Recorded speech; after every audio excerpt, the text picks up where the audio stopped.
Méta de choc, méta de choc. Méta de choc. Et si on se demandait pourquoi on pense ce qu'on pense ? Shocking 22. En terre païenne. À la suite d'une très impressionnante expérience de spiritisme, la jeune Marielle de Vlaminck a-t-elle prolongé la malédiction familiale ? S'est-elle enfoncée dans la magie noire ? À l'entrée de l'adolescence, elle découvre un tout nouveau monde rendu accessible par l'Internet naissant. Vous débarquez au beau milieu de cette série ? Je ne peux que vous recommander de commencer par le début. Les autres, vous êtes prêts ? Bien sûr que vous l'êtes. Chapitre 2 : la pureté de l'engagement.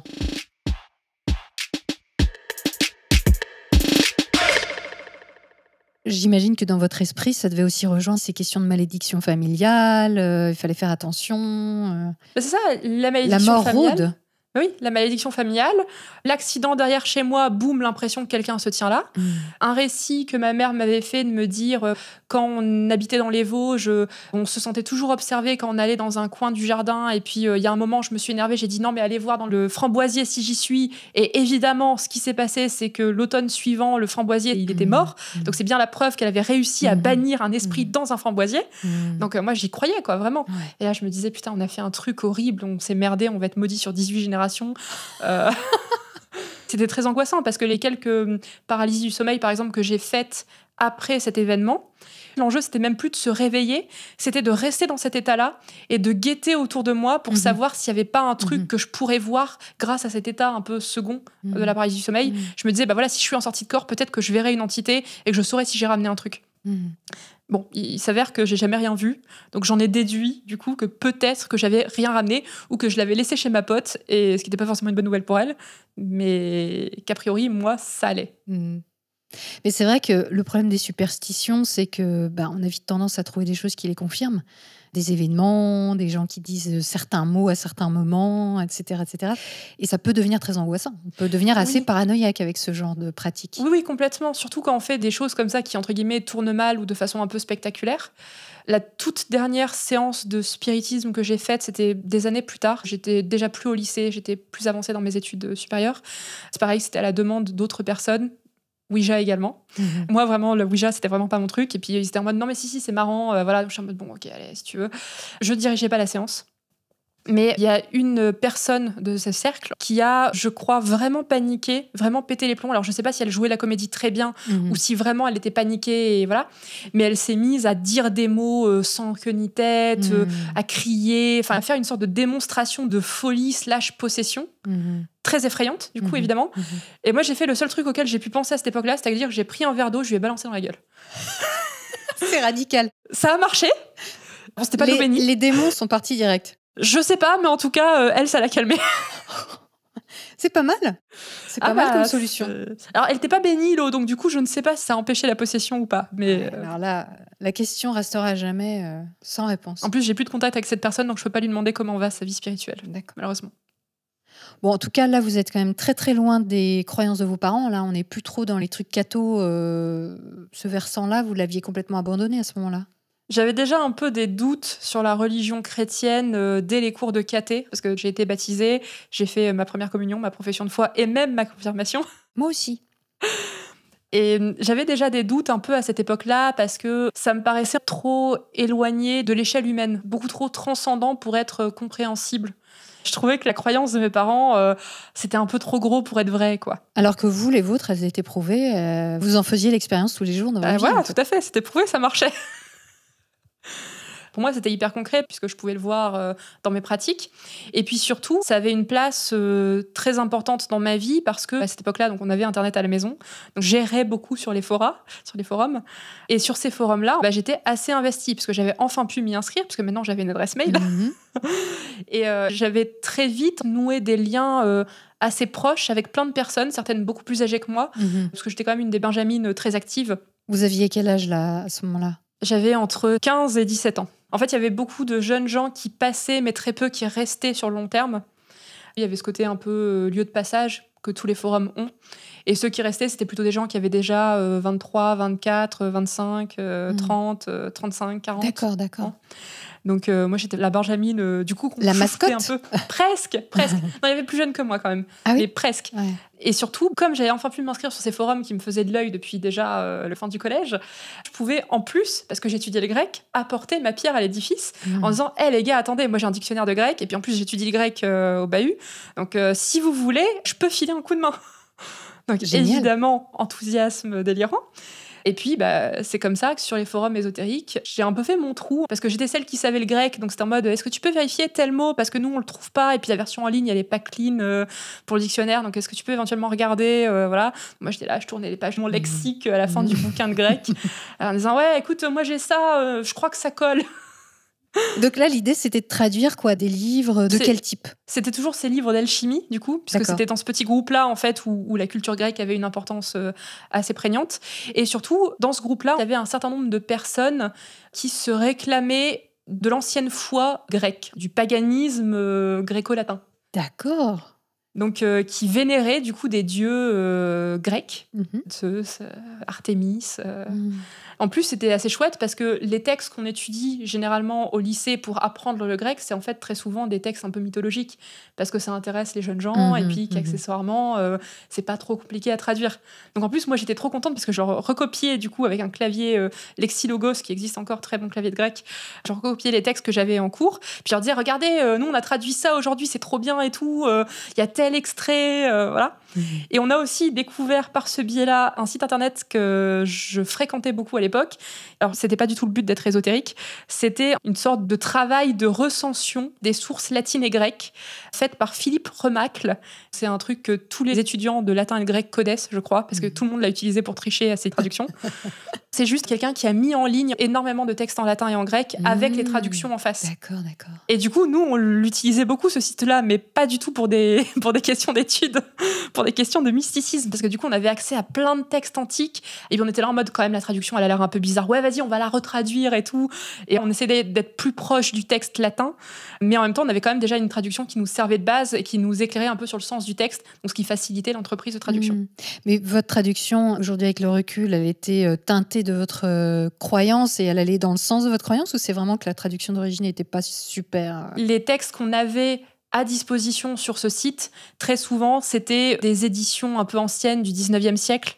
Bien sûr, il y avait le texte latin, mais il y avait aussi des traductions où les auteurs du 19e siècle ou du début du 20e se disaient, bon, bah là, le texte latin ou le texte grec, il est un peu mal écrit, donc on va le réécrire mieux quand même, avec toute la magnificence de la langue française.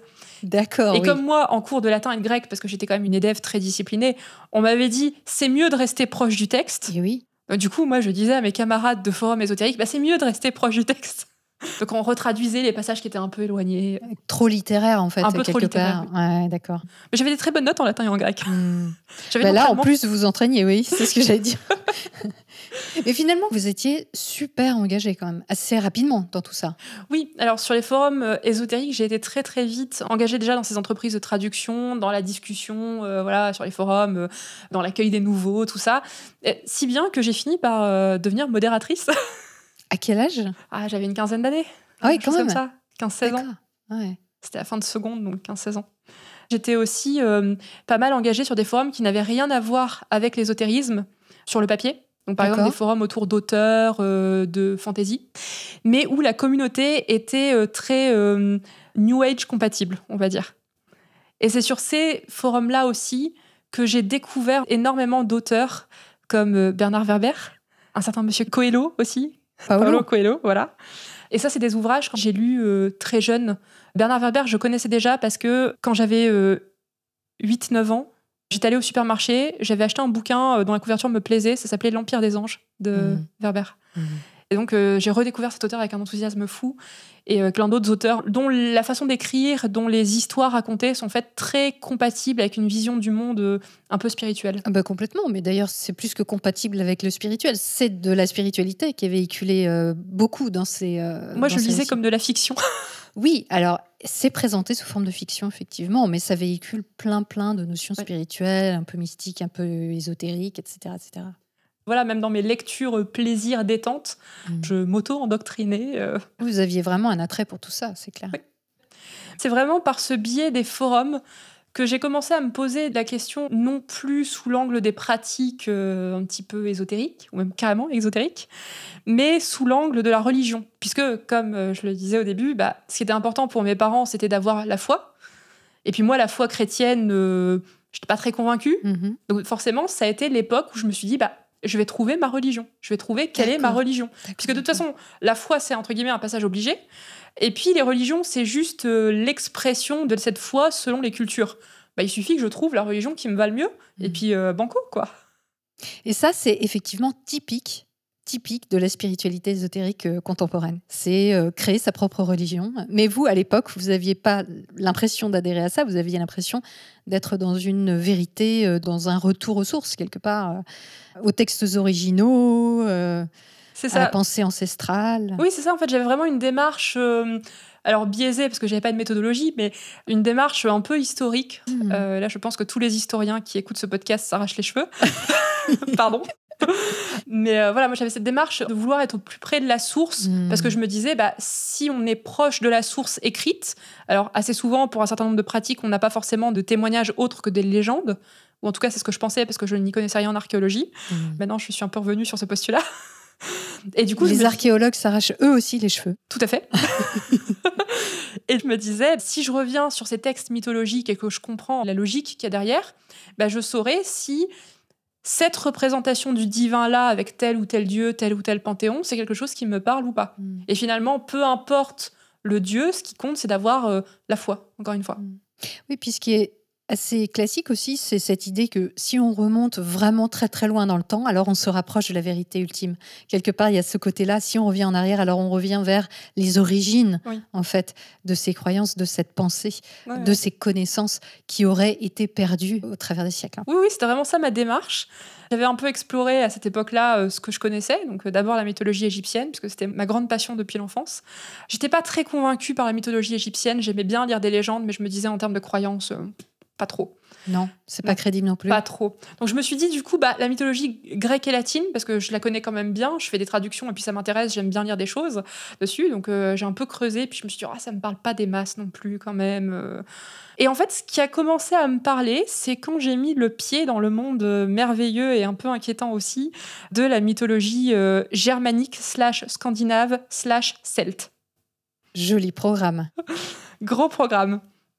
Alors évidemment, là, les accès aux sources étaient beaucoup plus complexes, puisque les sources directes de ces cultures-là sont un petit peu difficiles à avoir, puisqu'il y a quand même beaucoup de culture orale. Notamment dans le monde celte, il n'y a pas énormément d'écrits. Les Vikings n'ont pas beaucoup écrit. Les Vikings non plus.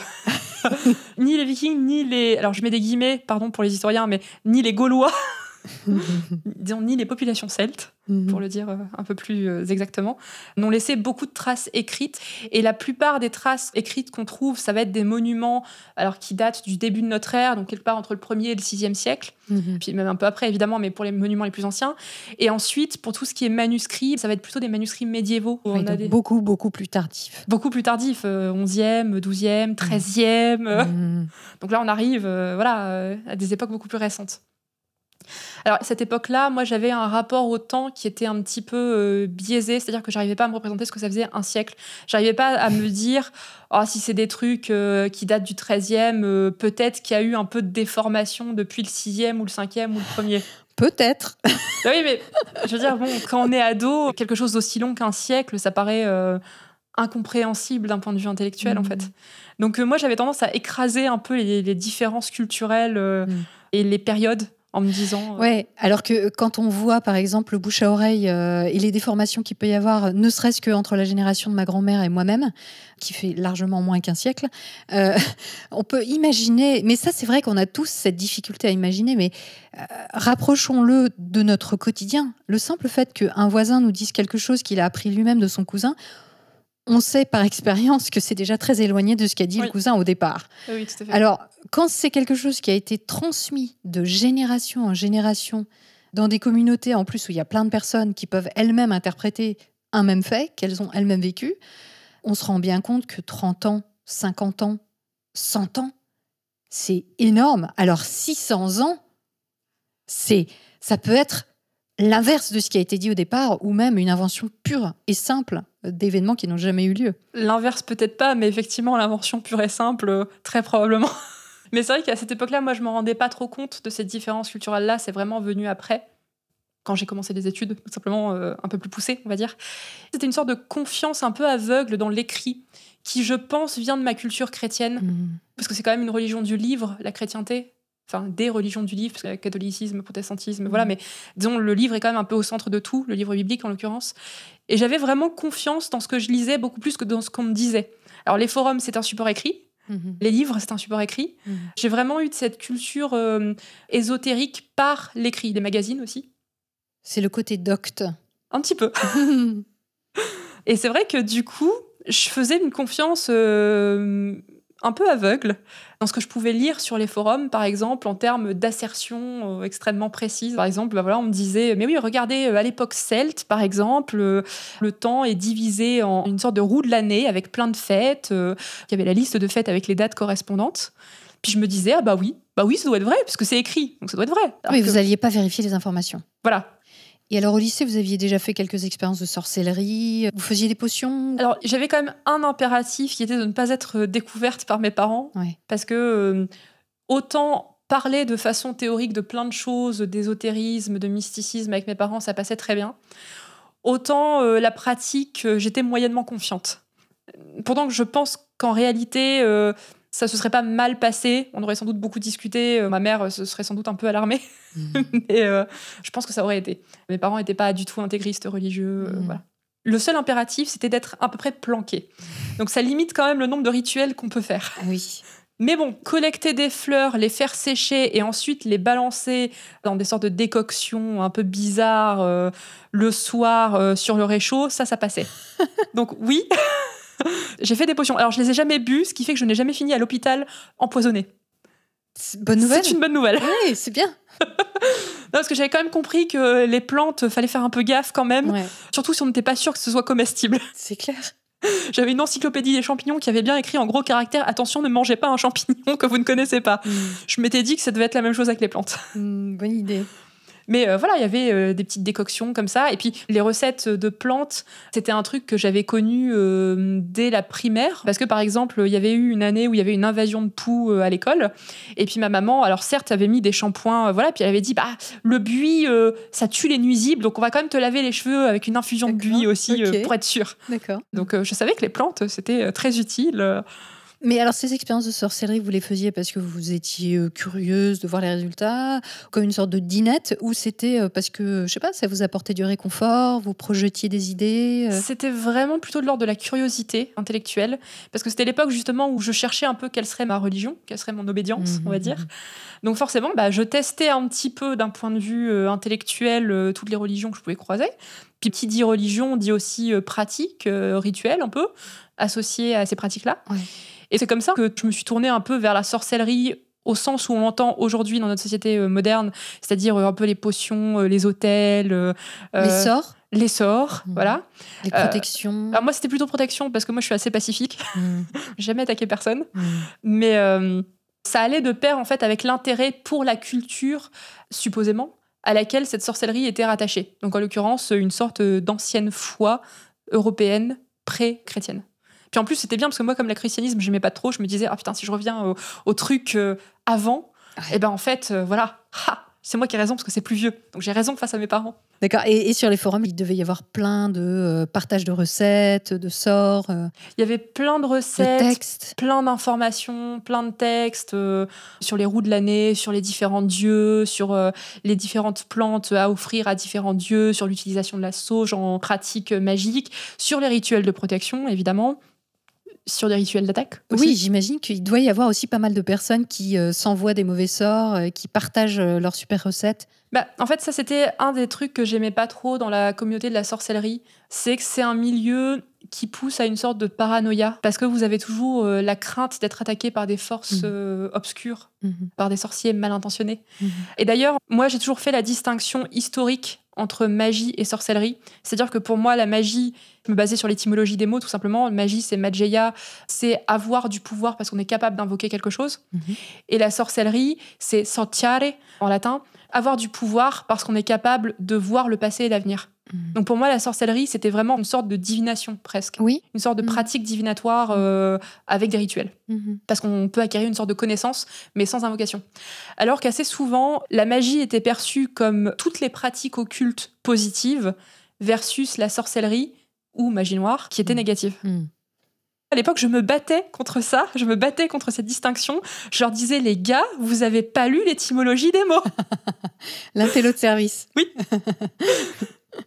Et alors, il y avait des sacrifices aussi? Vous faisiez des sacrifices? Vous avez entendu parler de sacrifices? Alors, j'en ai entendu parler, mais moi, je l'ai jamais fait parce que ça m'intéressait pas. Parce que moi, je cherchais pas, en fait, à avoir une sorte de pouvoir. Je voulais juste comprendre ce qui m'arrivait, trouver ma place dans le monde, me protéger mes proches. Et c'est tout. J'ai toujours eu un rapport assez intellectuel à l'ésotérisme, même si j'ai pratiqué. J'avais pas d'ambition particulière de nuire à des gens, et pourtant j'aurais pu le désirer vu ce qui se passait à l'école. J'avais pas d'ambition de faire tomber un garçon amoureux de moi. Voilà, c'était pas le délire. Alors, moi, je voulais juste avoir des réponses. C'était déjà pas mal. Ça a pas beaucoup changé d'ailleurs. Je suis toujours mue par le désir de connaissance. Ça a un peu évolué dans les méthodes, mais... Oui.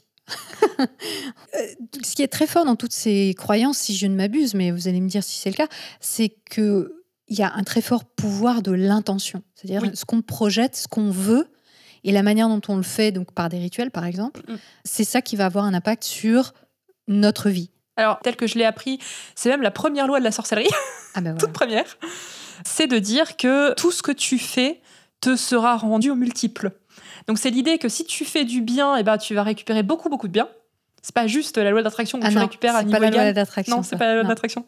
C'est une sorte de réinterprétation du karma, je suppose. Ouais, on dirait. Si tu fais des choses bien magiquement, ça te sera rendu... alors je crois que c'était 3 fois. Et évidemment, si tu jettes des mauvais sorts, ça te sera rendu 3 fois aussi. Ah oui, alors ça, il faut faire gaffe. Même en sachant cela, il y a des gens qui parlaient de jeter des mauvais sorts, et puis moi j'étais toujours un peu celle qui disait mec, t'es sûr là oui, mais ça vaut le coup parce que, et puis bon, là vous mettez toutes les justifications que vous voulez. Et ça poussait aussi à une sorte de paranoïa, parce que la personne par exemple savait qu'elle avait fait une mauvaise action magique en maudissant quelqu'un, et du coup après elle se protégeait, et puis nous on disait mais en même temps t'as vu ce que t'as fait, quoi. Il y avait comme ça des sortes de tensions un peu, parce que cette personne par exemple, voyant qu'il ne lui arrivait rien de spécialement mauvais suite à sa magie, disait mais regardez, en fait j'ai réussi à me protéger, donc ce qui veut dire que je peux faire des trucs très violents, pas de problème et tout. Et donc nous on était là en mode ah mais non, mais elle tombe dans la magie noire, c'est terrible. Il y avait vraiment une sorte de construction d'aventure folle qui se passait sur ces forums ésotériques. Et puis parfois aussi j'entendais parler de choses comme ça sur des forums par exemple de littérature dédiés à des bouquins à la base pas ésotériques. Les croyances circulaient en fait déjà assez librement à ce moment-là. Mais dans ce que vous dites, on entend vraiment un désir de pureté de votre part, et ce côté revenir aux origines et puis appliquer les choses dans leur vrai sens et pour le bien. Alors, moi, j'ai jamais été trop prise dans ces histoires de pour le bien, pour le mal. Moi, je m'occupais de ma personne, c'était déjà pas mal. Moi, sauver le monde, voilà. Oui. Je me sauvais déjà moi-même, c'était déjà pas mal. Donc, j'ai jamais été, par exemple, prise dans des grandes aventures pour lutter contre les démons, contre le mal, contre les Illuminati, contre les reptiliens. Qui œuvraient déjà à l'époque? Sur les forums ésotériques, il y en avait qui en parlaient. Moi, j'étais là en mode oui, peut-être. Je me sens pas très concernée quand même. C'était quelles années, ça? C'était 2010, quelque chose comme ça. Un peu avant la fin du monde. Un petit peu avant la fin du monde, oui. De 2012. Oui. D'accord. Ouais, c'était fin de lycée. J'ai eu le bac en 2010, donc... Ouais. Mais je confirme, les Illuminati et les reptiliens œuvraient déjà à cette époque. Moi-même, j'étais dedans. Moi, toutes ces histoires de reptiliens, d'Illuminati, je voyais que c'était très connecté avec un courant de pensée particulier qui est celui du New Age. Alors, je suis désolée pour tous les gens que j'ai rembarrés à cette époque-là, mais j'étais très fermement opposée au New Age. Très, très fermement opposée au New Age, parce que c'est un syncrétisme, c'est-à-dire que c'est une tradition, on va dire, faute de meilleurs mots, qui pioche à droite, à gauche, plein de notions, donc qui empruntent des choses aux traditions chrétiennes, aux traditions orientales, indiennes. Et évidemment, moi, c'était l'exact contraire de ma démarche, parce que moi, je cherchais plutôt à me rapprocher d'une source historique, on va dire.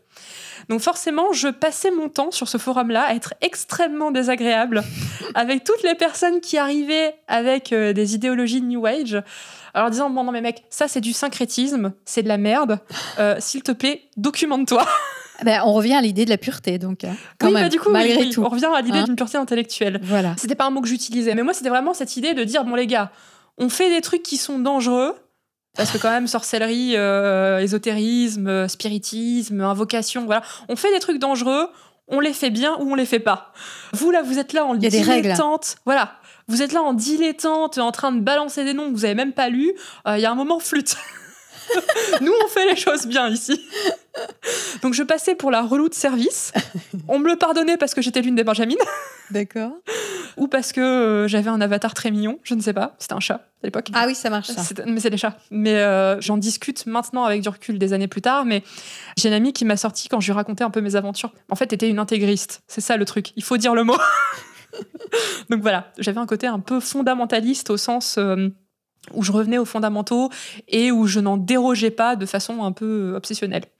Et d'ailleurs, cette même amie m'a dit, mais de toute façon, aujourd'hui, tu es une intégriste du Moyen-Âge, puisque rappelle-toi, tu enlèves des points quand dans les copies de tes étudiants, il y en a qui disent moyenâgeux au lieu de médiéval. Ah là là là là. L'extrémisme. Jusqu'au bout des ongles. J'avais cette volonté de rester fidèle aux livres, aux sources, en tout cas historiques. Et forcément, dans les livres que je lisais, quand j'avais pas accès directement aux manuscrits anciens, très souvent, il y avait des explications très précises sur ce que ces sources anciennes auraient pu dire, sur des objets théoriques. Donc, le meilleur exemple qu'on puisse donner, je pense, c'est l'alchimie, qui est une pratique très fournie en termes de documentation contemporaine.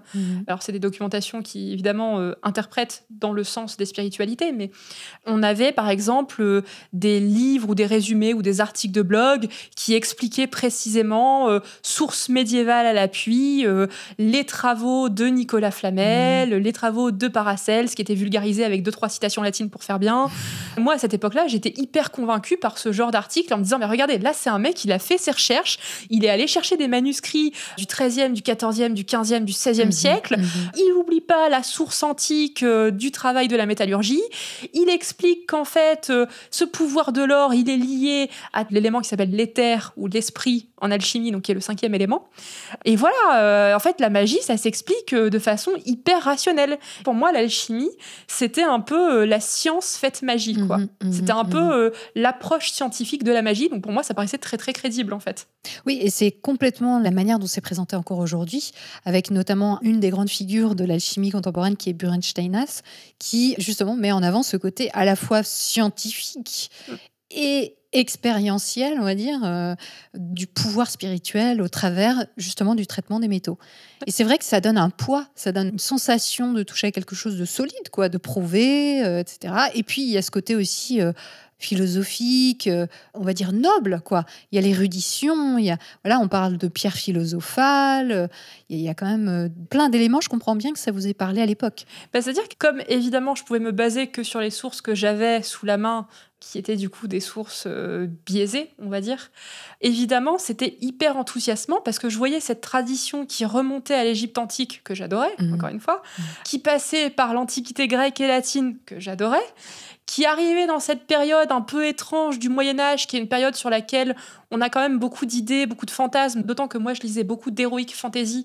Donc je voyais un mélange. Ouais. Voilà, je voyais le Moyen-Âge par l'heroic fantasy. Je savais que c'était pas la réalité historique, mais il y avait quand même cette ambiance particulière du Moyen-Âge, parce que je suis très fan du Seigneur des Anneaux aussi. Et forcément, pour moi, ça me vendait du rêve parce que ça paraissait être une tradition qui était solide parce qu'elle était ancienne, mais surtout parce qu'elle avait une méthode, des concepts qui restaient dans le temps. Donc je me disais, il ne peut pas y avoir autant de gars qui ont planché sur la question qui se sont plantés. C'est pas possible. Je veux dire, c'est pas comme de lancer en l'air une pratique en disant, mais regardez, ça s'inspire de tel machin. Là, non, il y avait plein de mecs, ou de femmes d'ailleurs, mais qui se sont succédés, qui ont proposé à chaque fois des nouvelles inventions, des nouvelles approches sur la base de ce qui était là avant. Et je me disais, la science, ça marche comme ça, en fait. Bon, C'est j'étais pas ado. tout à fait ça. J'étais ado. Ouais. Non, mais c'est sûr que c'est troublant. C'est ça notre attrait pour la tradition, c'est qu'on se dit, il y a forcément des choses qui sont vraies. Les gens peuvent pas s'être trompés sur des centaines d'années et des milliers d'années. Et puis surtout, ce qui est assez enthousiasmant avec l'alchimie, c'est qu'il y a plein de courants différents. Parce qu'évidemment, au plus on est avancé dans le temps, au plus ça s'est diversifié.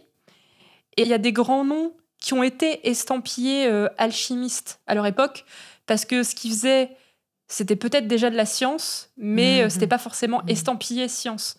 Darwin est cité par les alchimistes en disant « Mais regardez, le gars, c'est juste qu'il s'était spécialisé sur le travail du vivant, c'est une branche de l'alchimie qui s'intéresse au vivant, voilà. » Mais en fait, c'est un alchimiste. Après, il y a eu la science parce qu'on a mis un nouveau mot parce que ça passait mieux, mais en fait, ça reste de l'alchimie. Le fait que l'alchimie soit finalement une sorte de, alors je mets des guillemets, mais de précurseur de la science, c'est quelque chose qui est récupéré dans les discours contemporains, ou en tout cas, ça l'était sur les forums que je fréquentais, pour dire, bah regardez, en fait, la science, c'est juste la petite sœur, quoi. Nous, on fait les trucs nobles, eux, ils font le truc pour le grand public, et puis voilà. Ah ouais, tout à fait. Donc évidemment, c'était hyper enthousiasmant. Moi, l'alchimie, j'avais qu'un pied un peu distant dedans, parce que j'étais pas aussi érudite que des gens qui étaient vraiment à fond, qui bossaient là-dessus depuis des dizaines d'années. Moi, j'étais un peu dilettante quand même, mais ça m'intéressait, quoi. Je me disais, bah voilà, regardez, encore un argument en faveur de remonter aux sources. Les sources, on a dit les sources. C'est toujours quelque chose que je dis maintenant dans la recherche. Est-ce qu'il faut s'inquiéter ? Peut-être avec un sens un peu différent, ou une méthode un peu différente. Un petit peu. En tout cas, il y a de quoi faire avec l'alchimie. On peut creuser très très longtemps sur plein de sujets. On peut creuser un peu à l'infini, c'est vrai, mais moi, c'était pas ce qui m'intéressait le plus, puisque j'étais vraiment dans une démarche de quête de quelle serait ma religion, et puis l'alchimie, c'est pas une religion. Je me suis tournée, du coup, vers le paganisme celte et germanique. Ça vaut peut-être le coup de faire un mot de définition juste sur le mot paganisme. Oui. Puisque c'est un mot qui a pas mal évolué dans son sens et qui aujourd'hui est assez connoté. Moi, je vais parler de paganisme pour parler de toutes les religions qui sont pré-chrétiennes en Occident ou pré-islamiques en Orient. Donc ça, c'est la définition moderne. La définition médiévale est un petit peu plus large, puisque le mot païen, ça désigne en fait tout ce qui n'est pas chrétien. Donc par exemple, au Moyen-Âge, les personnes musulmanes sont souvent définies comme étant païens, par exemple. Donc moi, je suis plutôt sur la définition moderne, du coup. Moi, je me suis intéressée à ce paganisme celte et à ce druidisme même celte et à ce paganisme germanique, parce que tout simplement, je me disais, bon, bah, j'ai un peu fait le tour de ce que je connais, donc on va aller creuser dans ce que je connais pas. Oui, mais à l'époque, il n'y avait pas de chamanisme, des choses comme ça. Vous n'êtes pas tourné vers ce genre de choses sur les forums, par exemple? Alors, sur les forums sur lesquels j'étais à cette époque-là, le chamanisme, le paganisme celte et le paganisme germanique scandinave, c'était des courants qui étaient un peu mêlés, qui étaient très représentés. Enfin, pour le chamanisme, par exemple, il y avait les bouquins de Jérémie Narby, qui étaient très souvent cités, Le Serpent cosmique, qui est un livre qui présente son expérience d'initiation chamanique. Il y a également Donc là, on parle d'Amérique du Sud. D'Amérique du Sud, oui, tout à fait. Il y a par exemple les bouquins de Corinne Sombrin aussi, qui ont été pas mal cités. Chamane de son état. Voilà, chamane française même, je crois, de son état. Donc, fierté nationale en plus, sur les forums francophones, évidemment. Donc voilà, c'était le genre, par exemple, de personnages qui étaient cités assez fréquemment pour le monde chaman. Alors avec des guillemets pour chaman, parce que c'est plutôt une pratique sibérienne, si on veut. Au départ, oui. Voilà, mais bon, on va pas rentrer dans les détails géographiques. Mais moi, ça m'intéressait un peu de l'extérieur. Mais par exemple, sur les forats, il y avait un duo frères et sœurs qui se prétendaient. Alors, à l'époque, je l'ai cru, mais est-ce que c'était vrai? Je n'en sais rien. Héritiers de traditions chamanes amérindiennes. Et ils racontaient qu'ils avaient dû fuir l'Amérique parce qu'ils étaient pourchassés, parce qu'ils avaient des connaissances voilà, avec toute la famille. Donc il y avait une sorte d'histoire autour de ce duo. L'histoire qui se finit assez tragiquement puisqu'ils sont décédés tous les deux aujourd'hui. À cause de leurs croyances ou... C'est difficile à dire parce que moi, à l'époque, j'étais dans leur sillage et je leur faisais confiance et je n'avais pas forcément de recul sur ce qu'ils me disaient. Mais c'est vrai que on peut pas s'empêcher de se poser la question, en fait. Mais oui, le chamanisme, c'était quelque chose qui était assez à la mode. Alors moi, je me suis pas mal intéressée au monde païen, on va dire occidental, plus proche que le chamanisme. Donc le monde celte et le monde scandinave. Et encore une fois, c'est passé par la lecture de légendes. Et puis, c'est passé aussi par les pratiques, notamment des pratiques divinatoires, des oghams et des runes, puisque c'était quelque chose qui était très à la mode sur l'un des forums où j'étais. Il y avait toute une section du forum qui était consacrée à la divination par les runes, la lecture de l'avenir dans les runes. Et ça a été un peu ma porte d'entrée, en fait. Alors, expliquez-nous ce que sont les runes et les oghams, parce que tout le monde ne sait pas ce que c'est. Tout à fait. Les runes, c'est l'alphabet qui a servi à la base à noter un certain nombre de langues scandinaves et germaniques qui s'appelle le futark. C'est un alphabet dont on trouve les premières attestations dès le IIe siècle sur des pierres, des monuments, qui a pas mal été mentionné dans un manuscrit du XIIIe siècle qui est l'Edda poétique. Donc l'Edda poétique, c'est un manuscrit médiéval, du coup, écrit en langue norroise avec l'alphabet latin. Je tiens à le préciser, c'est important de le souligner. C'est une sorte de recueil de mythes et de légendes de l'ancien monde norrois, donc du monde viking, si on veut faire un raccourci. Et dans cet ouvrage-là, il y a plusieurs fois des mentions de runes, d'inscriptions runiques, de magie runique, de divination runique aussi. Et donc ça, c'est vraiment les premières mentions qu'on a. Donc il y a pas mal de légendes qui se bâtissent autour de ces runes. Par exemple, le fait que Odin, après s'être suspendu à Yggdrasil, l'arbre-monde, pendant 9 journées et 9 nuits, pour acquérir un savoir dans chacun des 9 mondes, eh bien, il a découvert le secret des runes. Il a découvert le secret de l'écriture et il s'en est servi pour écrire les secrets du monde avec des runes. D'accord. Donc Ça, vous, dans votre pratique, quand vous avez découvert les runes, c'était quoi matériellement, les runes? Alors, à la base, c'est un alphabet. Ouais. Donc, comme tout alphabet, ça peut être inscrit sur n'importe quoi, à peu près. Donc, moi, je l'ai découvert dans la forme divinatoire qui est utilisée aujourd'hui, c'est-à-dire des petits morceaux de cailloux. Il y a une rune sur chaque petit morceau. Il y a plein de variétés d'interprétations différentes, mais en gros, soit on pioche des runes, soit on les lance et puis on observe leur position les unes par rapport aux autres. Enfin, plein de techniques. Mais c'est censé être une sorte de pratique divinatoire type tarot, quoi. Ouais, c'est un peu ça l'ambiance. D'accord, ok. Et les oghams alors? Alors, les oghams, c'est un alphabet qui a servi à noter, cette fois-ci, les langues celtes. On trouve pas mal d'intestations en Irlande, au Pays de Galles, surtout, en Écosse aussi, sur les îles britanniques, on va dire, dès le IVe siècle, pour les plus vieilles attestations. Donc, à la base, c'est un alphabet qui sert surtout à noter les noms de personnes et les affiliations, donc un tel, fils de, appartenant au clan de, etc. etc.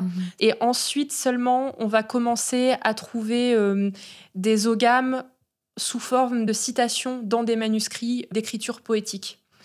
C'est assez intéressant, ces trouvailles-là, parce que très souvent, les oghams, dans ces manuscrits-là, vont être associés à de la cryptographie, au fait d'encoder des messages secrets. Alors, ça a propulsé énormément d'hypothèses de chercheurs et de spécialistes des oghams qui se sont dit, mais est-ce que c'est un langage qui a été inventé, par exemple, par les Celtes qui voulaient protéger leurs messages des Romains, ou par les premiers chrétiens des îles britanniques? Donc, le point d'interrogation reste entier, à ma connaissance en tout cas, mais je ne suis pas spécialiste. Surtout, ce qui est intéressant, c'est que cette idée de langage secret est pas mal restée. Donc concrètement, aujourd'hui, les oghams sont utilisés à des fins plutôt divinatoires. C'est des petites baguettes de bois. Les bois sont d'essence différentes parce qu'en fait, chaque nom d'ogham est associé, dans certains manuscrits médiévaux, pour le coup, à des plantes différentes. D'accord. C'est un peu quand nous, on fait de l'abécédaire pour dire A comme... là, c'est telle lettre comme telle plante. D'accord. Et généralement, les sets d'oghams, ça se présente comme des petits bâtonnets sur lesquels on a gravé les oghams et qu'on utilise à nouveau à des fins divinatoires. Donc généralement, c'est en les lançant sur une table et en regardant les positions des bâtonnets qu'on fait des interprétations. D'accord. Mais alors, vous qui aviez abandonné le tarot suite à cette fameuse histoire de pendu, vous retourniez aux arts divinatoires. C'était pour moi très très cohérent de faire cette démarche-là parce que c'était pas seulement la pratique divinatoire que je cherchais, mais plutôt la tradition en fait. Et oui. Donc pour moi, ça rentrait dans le champ de mes explorations de croyances au même titre que lire des mythes. Pour essayer de voir un peu ce qui m'allait, ce qui marchait, ou ce qui ne marchait pas. Justement, alors, dans toutes ces choses que vous avez explorées, vous êtes arrivé à quelle religion? Qu'est-ce qui vous a plu? Qu'est-ce qui est resté? Alors, pour moi, ça a toujours été très compliqué parce que contrairement à pas mal de personnes dans la sorcellerie contemporaine, moi, j'avais beaucoup de mal à me fixer sur un dieu ou deux dieux. Parce que généralement, ce que les personnes qui sont dans la sorcellerie font, c'est qu'ils choisissent des dieux qui leur plaisent dans les traditions de leur choix. Et ils vont consacrer, par exemple, un autel à un ou deux dieux. Alors, ça peut être des dieux qui appartiennent à la même tradition culturelle. Ça peut être des dieux qui appartiennent à 2 traditions culturelles différentes, 3, etc. Et moi, j'avais toujours beaucoup de mal parce que j'avais besoin de cohérence. Donc, moi, c'était soit tu prends tout le panthéon, soit tu prends rien. Ouais. Et le truc, c'est qu'il y a tellement de divinités différentes que même à l'époque où ces dieux étaient vénérés, en fait, la plupart des gens avaient 1, 2, 3, 4 dieux qu'ils appréciaient, mais pas tout le panthéon, en fait. Parce qu'il y avait ce côté un peu utilitariste de la religion, où on va prier le dieu qui va correspondre à ce qu'on demande, en fait. Enfin, en tout cas, dans la religion, la richesse, par exemple, l'amour, voilà, les bonnes récoltes. En tout cas, ce qu'on voit, par exemple, dans les pratiques latines telles qu'elles sont attestées, c'était clairement ça. En mode, on va faire un peu de syncrétisme, on prend tel dieu parce qu'on sait jamais, ça pourrait marcher. Voilà. Et moi, c'était une démarche, alors qu'ont beaucoup de personnes qui sont dans l'ésotérisme contemporain et dans les paganismes, en termes de religion, qui me plaisait pas forcément. Moi, j'avais un côté un peu entier déjà, un petit peu chiante, quoi. Je me disais, si tout le panthéon ça marche pas, bah c'est pas cohérent. Oui, et du oui, coup, quelque part, je vous rejoins là-dessus. Voilà. C'est-à-dire que est-ce qu'on doit vraiment choisir si c'est vraiment la vérité, si c'est censé vraiment marcher? Tout doit marcher. Il ne doit pas y avoir d'exception. Tout comme pour moi, par exemple, la position de ma maman qui était de dire moi je suis chrétienne, je crois en l'église catholique, mais il y a quand même des trucs avec lesquels j'ai du mal. Pour moi, c'était pas cohérent. J'étais en mode, mais s'il y a des trucs avec lesquels tu as du mal, est-ce que ça vaut pas le coup de tout lâcher pour prendre autre chose, quoi? Et de la même façon, moi, je me réclamais du paganisme parce qu'en fait, c'était le type de religion qui m'intéressait. Il y avait des dieux que j'appréciais. Par exemple, j'aime beaucoup Epona, qui est une déesse celte, enfin une princesse celte à la base, qui a été déifiée. Je trouve très cool, parce que c'est la déesse des chevaux, déjà. D'accord. Et puis, c'est surtout une déesse qui a une fonction psychopompe, c'est-à-dire qu'elle va chercher les âmes des fraîchement décédés pour les emmener ailleurs, dans un autre monde. Voilà. D'accord. Donc, moi, c'est le genre de mythe que j'aime bien. Je trouvais ça cool, en vrai. Donc, voilà. C'était une époque où je me réclamais du paganisme parce que c'était des ambiances, des mouvements, des légendes qui me plaisaient. Mais si je devais définir aujourd'hui vraiment ma religion de l'époque, en fait, je serais incapable de le faire. Ouais. C'est terrible, hein? Vous cherchiez, quoi. Je cherchais, voilà. C'est ça. J'avais identifié que panthéon celte et germanique, c'était cool, j'aimais bien. Et voilà. D'accord. Ça se limitait Et à alors, ça. finalement, vous êtes entrée dans la Wicca assez précocement, assez tôt. Oui, mon ami de lycée pratiquait la Wicca avec sa sœur. Moi, je savais pas que c'était de la Wicca. Je savais même pas ce que c'était la Wicca à cette époque-là. Donc finalement, je suis rentrée dedans un petit peu par la bande parce que c'était quelque chose qu'on retrouvait facilement à cette époque-là. De la même façon, dans les magazines ésotériques que j'avais pu acheter, il y avait des rituels qui appartenaient aussi au dogme wiccan, on va dire. Ouais. Mais moi, j'ai jamais fait partie d'un coven, c'est-à-dire d'une congrégation religieuse wiccan. Moi, je pratiquais un peu par la bande. Les pratiques que j'avais, ça pouvait être par exemple des rituels de protection qui rentraient dans ce dogme-là, donc qui s'appuyaient en fait sur la sorcellerie telle que théorisée par la Wicca. C'était le fait de fêter les sabbats, le fait de prêter une attention quand même particulière aux pleines lunes, donc les esbats. C'était ce genre de choses, disons que ça faisait partie de mon paysage mental, mais moi j'avais pas du tout l'impression d'être dedans, et surtout si j'avais su que j'étais dedans, je me serais sentie fort chagrinée, puisque pour moi la Wicca c'était un syncrétisme hyper récent qui n'était pas du tout historique et donc pas du tout valable. D'accord, donc en fait, vous pratiquiez la Wicca sans le savoir vraiment. Et ça, c'est assez typique aussi, c'est qu'on retrouve souvent plein de petites pratiques. Les gens n'ont pas vraiment conscience d'où ça vient, à quelle idéologie ça appartient. Et vous le dites très clairement, c'est une religion, la Wicca. Oui, c'est une religion. Et pour vous donner un exemple, les sabbats, par exemple, moi, j'étais persuadée que c'était vraiment un truc historique, validé par les historiens, qu'il y avait bien 8 dates célébrées dans le monde celte, dans le monde germanique, alors qu'en fait, c'est une construction beaucoup plus tardive. Et moi, ça m'a un peu atterrée, du coup, quand je l'ai découvert, parce que je me suis dit, mince, ce que je pensais être une pratique vraiment historique était en fait une pratique New Age, enfin, disons, d'une néo-spiritualité païenne que j'ai pratiquée vraiment pendant des années. Donc, Zut. C'est des croyances qui sont poursuivies pour vous après le lycée, justement ? Oui, c'est ça. Ça s'est poursuivi pendant les études supérieures que j'ai commencé. Donc, j'ai commencé une classe préparatoire aux grandes écoles, une classe de 2 ans. Vous étudiez plein de matières différentes afin de préparer des concours de recrutement. Alors, ça peut être des écoles de commerce, l'école normale supérieure, c'est plein de trucs, Sciences Po, voilà. Mais il n'y avait pas de raison que j'arrête. Surtout qu'en plus, c'était mon début de vie étudiante, donc je partais de chez mes parents. Alors, pas pour aller très loin, hein. J'allais faire une prépa à Lille, donc je restais dans le coin. Mais début de l'indépendance, la possibilité de surfer sur Internet sans supervision. En toute liberté. De m'investir pas mal, notamment sur Facebook à l'époque. C'est là que j'ai rencontré pas mal de monde dans les milieux ésotériques, parce qu'il y avait des groupes de discussion ou des pages, par exemple, d'artisans. J'ai rencontré pas mal de monde par ce biais-là, et notamment quelqu'un qui a fini par devenir une amie très proche et qui était artisane dans le milieu de l'ésotérisme. Et en fait, voilà, ça a été pour moi l'occasion de poursuivre mon exploration, de forum en forum, de recueil de mythes et de légendes en recueil de mythes et de légendes. Et donc, c'est vrai que cette période de prépa, ça a été une période où mon exploration a continué et où, comme j'ai rencontré des personnes qui aussi étaient intéressées par l'ésotérisme dans ma classe, ça a continué d'autant plus parce que j'avais des personnes avec qui on discutait. Du coup, vous avez commencé à avoir un tissu relationnel quand même assez fourni entre les gens que vous supervisez, entre guillemets, ou avec qui vous discutez sur les forums, et puis les gens que vous croisez à la prépa qui sont eux aussi engagés là-dedans.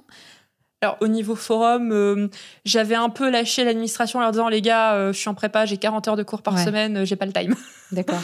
Donc, je m'étais un peu calmée sur l'intensité de l'activité, mais par contre, effectivement, ça continuait, clairement. Et j'ai commencé à explorer un peu l'ésotérisme de façon moins virtuelle, on va dire. Alors, je pratiquais toujours dans mon coin des trucs, voilà. Mais surtout, j'ai commencé, par exemple, à aller voir un peu s'il n'y avait pas des librairies ésotériques autour de moi. J'ai comme ça un petit peu fureté. Et puis, par le biais des amis que je fréquentais, j'ai commencé à entendre parler aussi d'autres choses, notamment de musique païenne, de festivals païens, et aussi des marchés païens. Bref, de toutes sortes d'événements auxquels on pouvait assister. Et ça m'enthousiasmait beaucoup, parce que déjà, je découvrais plein de groupes de musique trop cool que je connaissais pas du tout. Et donc, j'adorais la musique, et donc j'adorais justement l'ambiance un peu celte, viking, donc c'était trop cool. Et puis surtout, il y avait des lieux de rencontre physiques. Et là, je me suis dit, on y va, quoi. Ouais, puis ce genre de festival, c'est aussi comme une sorte de grande foire où on peut trouver de tout, des vêtements, des pierres semi-précieuses. Oui, c'est ça. C'est plein d'accessoires aussi pour pratiquer l'ésotérisme. Alors, les festivals auxquels j'ai assisté étaient assez orientés médiéval, fantasy. Donc, il y avait des sections ésotérisme, mais c'était un peu noyé dans d'autres choses aussi. Par exemple, dans des salons du livre, des trucs comme ça. Enfin, c'était un peu noyé. Ça, c'était vraiment à l'époque prépa. Par la suite, je suis allée dans des festivals de musique qui, là, étaient clairement païens. Enfin, c'était à la fois musique et foire ésotérique. Et là, il n'y avait pas d'ambiguïté possible. Mais c'est vrai que c'est sur ces festivals-là que j'ai acheté mes premières pierres. Parce que je suis une grosse collectionneuse de minéraux. Ah oui. Encore aujourd'hui, parce que je trouve ça trop classe. Je trouve ça trop beau. Un beau petit minéral là que vous posez sur votre table, c'est un peu la classe, il y a des cristaux partout et vous dites que la nature est bien faite quand même. C'est vrai, c'est impressionnant. Voilà, c'est hyper impressionnant, il y a des formes, des couleurs hyper variées, enfin c'est assez incroyable. Et du coup, à cette époque-là, en traînant sur les forums ésotériques, en découvrant mon amour des beaux cailloux, et en allant sur des marchés médiévaux / ésotériques, on a commencé à me dire, mais tu sais, Marielle, les pierres, ça a des pouvoirs. Ça peut guérir. Puis ça peut aussi faire des trucs magiques, quoi. Et là, j'étais en mode, waouh, faut que je teste. Là, on arrive dans la lithothérapie. Exactement. Là, on arrive dans la lithothérapie. Alors, à cette époque-là, j'avais de la chance. À part un côté très anxieux, d'un point de vue santé, ça allait plutôt bien. Du coup, la lithothérapie, ça marchait vachement bien. Moi, j'avais ce truc de dire, ouais, mais regarde, c'est de la prévention, la preuve, je tombe pas malade. Bon, argument un peu discutable, je vous l'accorde. Mais c'est vrai que pour moi, ça paraissait complètement logique. Et du coup, j'ai acheté, par exemple, ce bouquin. Alors, c'est peut-être le truc que je regrette le plus d'avoir acheté au monde. C'est un bouquin qui s'appelle « La Bible des minéraux » de Judy Hall, qui est un manuel de lithothérapie, qui fait un peu autorité, qui est en 2 tomes, qui est beaucoup trop cher. Ah oui, c'est-à-dire ? Je crois que c'était 25 ou 30 € le tome. Donc, ça a pesé lourd sur mon budget d'étudiante à l'époque. Et finalement, aujourd'hui, la seule utilité que j'en ai, c'est de caler un meuble avec. Donc, Ah, vous l'avez gardé ? Bah oui, par nostalgie, j'étais obligée. D'accord. C'est trop drôle ce qui est écrit dessus. D'accord. Le présupposé de ce bouquin, c'est assez merveilleux. C'est l'idée que vous pouvez utiliser des cristaux alors de nature différente et de formes différentes pour rentrer en contact qui avec des anges, qui avec des extraterrestres, qui avec des entités supérieures. Et qu'en plus, ces cristaux que vous pouvez utiliser pour de la transcommunication, quoi, basiquement, vous pouvez aussi les utiliser pour guérir, pour des pratiques magiques. Enfin, c'est un peu la panacée, quoi. Oui, mais c'est là qu'on voit que, en fait, toutes ces pratiques, on voit bien avec votre histoire, elles se recoupent d'une manière ou d'une autre. Si on veut pouvoir les pratiquer en parallèle, c'est tout à fait possible. Il y a toujours un truc qui va les relier les unes avec les autres. Les tarots vont se relier avec les pierres. Ça, c'est d'ailleurs quelque chose qu'on a abordé dans l'émission Shocking 17 avec Mathieu l'Anonyme. Il était dans la cartomancie et il s'intéressait aux pierres aussi, qu'il utilisait pendant ses séances.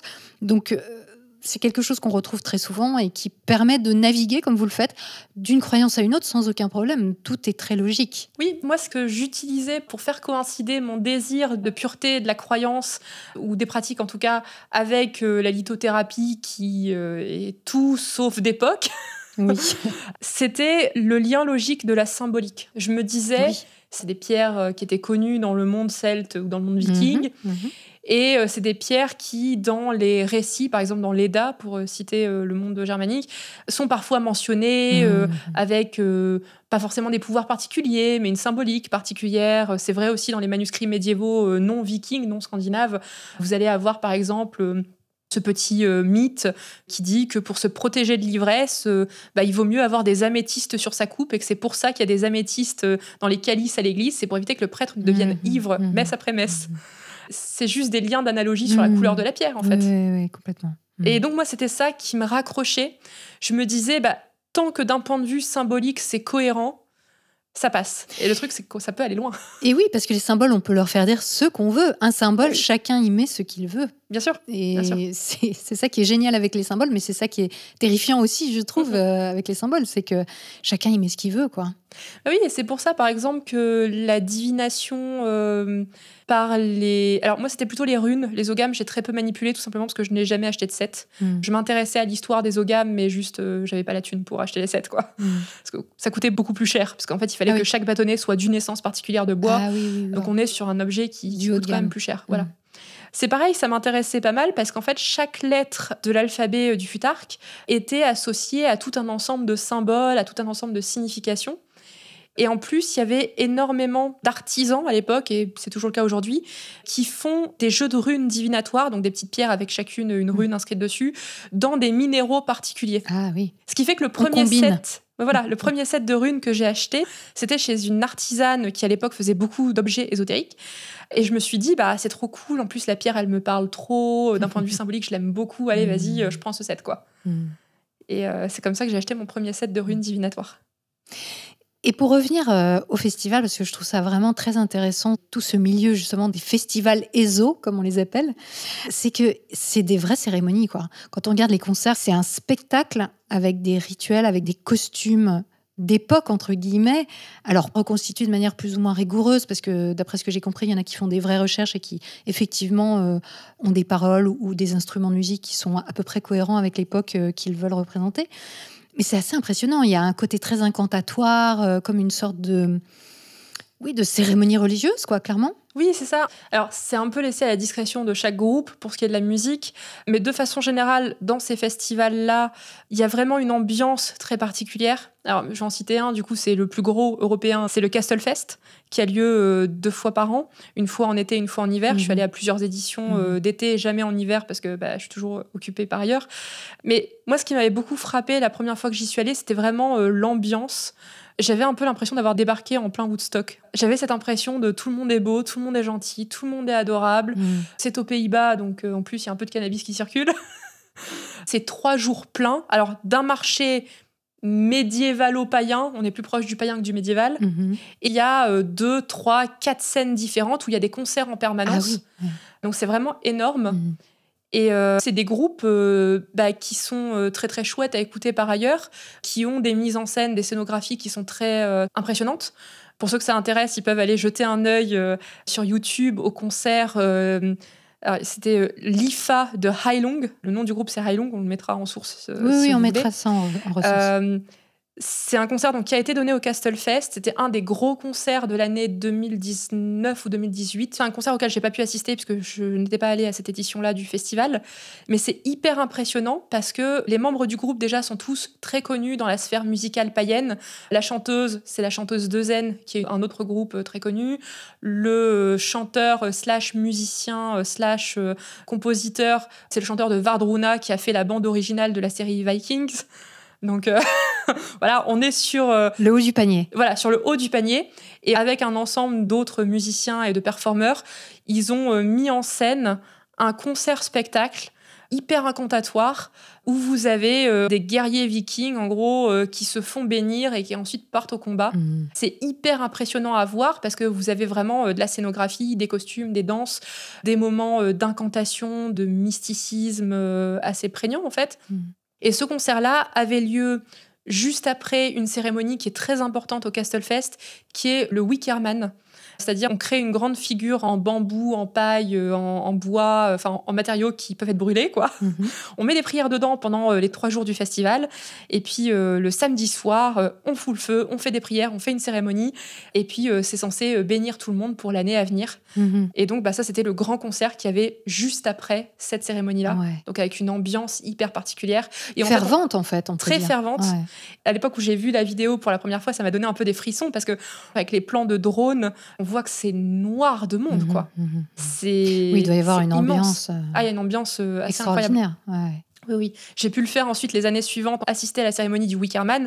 Il y a plein de gens, par exemple, qui ne peuvent venir qu'une seule journée, parce que c'est quand même un certain coût, qui viennent en fait le samedi parce que Wickerman, c'est leur rendez-vous de l'année, c'est une sorte de pèlerinage. Il y a la queue pendant 3 jours pour aller déposer ses prières, ses offrandes dans le Wickerman. Enfin, c'est très impressionnant. Et à chaque fois, c'est des groupes de musique ou des intervenants différents qui sont responsables de la cérémonie. Donc ça peut être soit des musiciens de groupe qui sont invités et qui travaillent en partenariat avec des assemblées païennes locales, soit carrément juste l'assemblée païenne locale. Il y a tout un cérémoniel, il y a des prières, il y a des récitations de bénédiction. Enfin, c'est vraiment une cérémonie religieuse. Tout ça étant au départ, d'après ce que j'ai compris, plutôt lié au fait de célébrer les récoltes. Oui. Le Castlefest d'été, ils essaient généralement de le faire coïncider un peu avec la date du 1er août, qui est une des grandes dates de la roue de l'année. L'année est divisée en 4 fêtes, enfin 4 sabbats, parce que c'est le nom qui est donné, 4 sabbats qui sont les équinoxes et les solstices, et ensuite 4 dates intermédiaires, dont fait partie justement cette fête de Lughnasadh, dédiée au dieu Lugh, si vous voulez tout savoir, qui est la fête de début août. Donc c'est une date intermédiaire du coup entre le solstice d'été et l'équinoxe d'automne. D'accord. C'est vraiment la fête de la lumière, du rassemblement. C'est vraiment une fête très très lumineuse, très joyeuse. En tout cas, on peut vraiment mesurer la puissance du groupe, c'est-à-dire que comparé au forum, qui était donc un peu l'origine de votre intérêt pour le paganisme, là, le fait d'appartenir ou de vivre des choses aussi fortes dans le groupe, ça a dû consolider certainement vos croyances. Oui, d'autant plus que je voyais l'ambiance très différente d'une messe chrétienne catholique, par exemple. Ah oui. Puisque les années précédentes, j'avais fait ma confirmation. C'est pas la même ambiance. C'est pas la même ambiance, quoi. Je veux dire, à la confirmation, on avait l'évêque local qui nous expliquait que quand même, il voulait pas passer pour un gros facho, mais partir en croisade contre l'islam, c'était une bonne idée. C'était un peu violent comme propos. Et là, on arrive dans un festival où tout le monde s'aime, tout le monde est bienveillant. Toi, tu crois pas à tel dieu? Mais non, mais c'est pas grave, on est tous là, ça nous fait plaisir. Et puis surtout, c'est un festival qui couvre plein d'aspects différents. Pour parler spécifiquement du Castlefest, c'est pas le seul que j'ai fait, mais c'est le plus marquant. Il y avait ces concerts avec ce côté rituel, ce Wickerman, voilà. Il y avait le marché médiéval païen. Et puis, il y avait aussi tout un ensemble de pratiquants qui ont leur stand de médiumnité, de recouvrement d'âme, de guérison. Ce qui fait que vraiment, vous pouvez passer 3 jours en immersion totale dans la spiritualité. Il y a même un marché du livre. C'était assez impressionnant parce que c'est vraiment une sorte de festival qui couvre tous les aspects que vous pourriez désirer. C'est vraiment perçu comme un moment hors du temps, de recueillement, d'épanouissement, de rencontre, parce que vous rencontrez des gens absolument géniaux là-bas. Tout le monde est de bonne humeur, tout le monde est adorable. Contrairement à un bon nombre de festivals, la bouffe est pas dégueu. Ah, voilà, il y avait des options végétariennes, pas trop chères. Enfin, c'est vraiment un festival qui est hyper enthousiasmant. Quand on y met les pieds pour la première fois où j'y suis allée, j'avais des étoiles dans les yeux. J'ai pas arrêté de sourire pendant 3 jours. Ah ouais. Je savais même pas où donner de la tête. C'était une expérience absolument dingue.